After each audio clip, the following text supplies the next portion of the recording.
Well, thank you, everyone. Thank you to that incredible choir and band, and thanks to General Kane and Secretary Hegseth for your powerful words.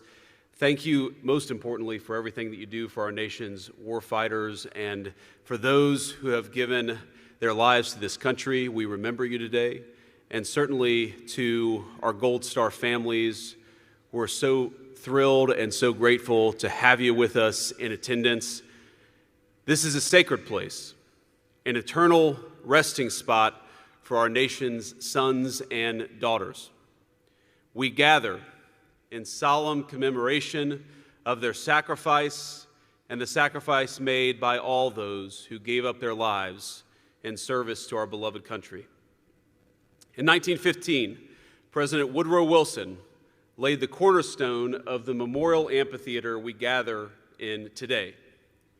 Now, buried within it was a copper box which contained mementos of profound significance to the amphitheater's designers and to our entire country. There were four things: an American flag, a Bible, a copy of our Declaration of Independence, and a copy of the U.S. Constitution. And the objects they chose to dedicate to posterity, those Americans remind us of the values we hold timeless and dear as a nation and as a people. But those values didn't spring from any stonework or time capsule. They were lived out day after day by the people buried in this hallowed cemetery. Each life honored here in Arlington was once full of the ordinary moments and quiet dreams, of early sunrises, of good days and bad days, of celebrations and disappointments. They stood not apart from us, but among us, ordinary men and women who chose to shoulder an impossible burden. And when we consider what they gave to us, it's common, of course, to focus on their deaths, on the courage to give in that moment what very few are willing or able to sacrifice. But the real tragedy of the loss is not in a single moment of suffering, as our Gold Star families know well, but in all the future moments they and their families lost. Every moment between their sacrifice on the battlefield and what would have been a natural death. Because we know they sacrificed not just their physical life, they sacrificed the moments that make that life worthwhile. They sacrificed a child's embrace.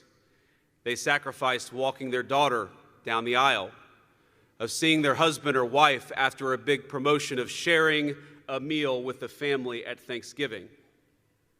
For my fellow Americans, especially those watching on television, consider the sum of all the moments that make a good life.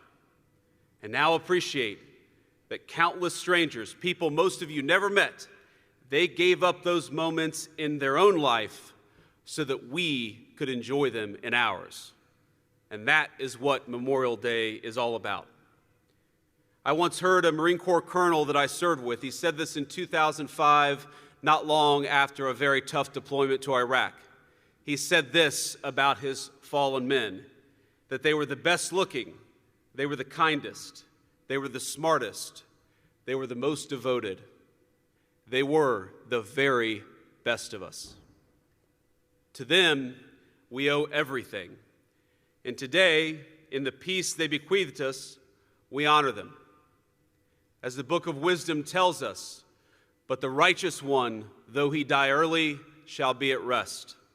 For the age that is honorable comes not with the passing of time, nor can it be measured in terms of years. They laid down their lives for Americans they would never meet, for generations yet unborn, for a nation that would not exist absent their incredible courage. Now, we know their families in particular have given so much. And in particular, I want to speak to the Gold Star families, to the families who have lost a son, a daughter, a husband, or a wife, to every child here who misses your dad or your mom.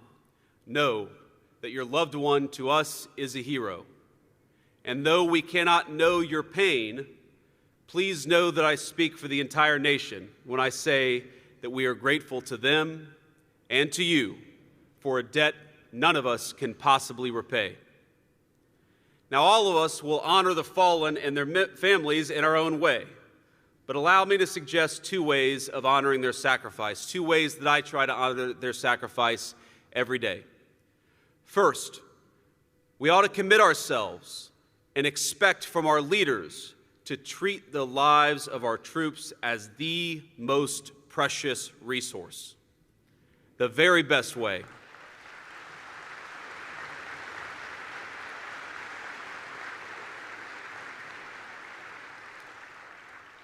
The very best way to honor the fallen is to only ask the next generation to make the ultimate sacrifice when they absolutely must.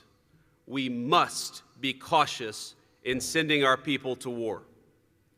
The second way that I try to honor the fallen is to commit ourselves to being worthy of their sacrifice. If you're a husband, be the best husband you can be. If you're a mom, be the best mom that you can be. If you're a citizen, be the very best citizen that you can be. Because together, let us build a better country, a more perfect union, and strive to be the kind of nation worthy of the sacrifice of the people that we honor today. On this Memorial Day, let us remember that we have been given a great gift, often by people none of us ever met. Let us cherish that gift and make ourselves worthy of it. May God bless those who gave that gift, and may He bless the country they sacrificed for. Thank you.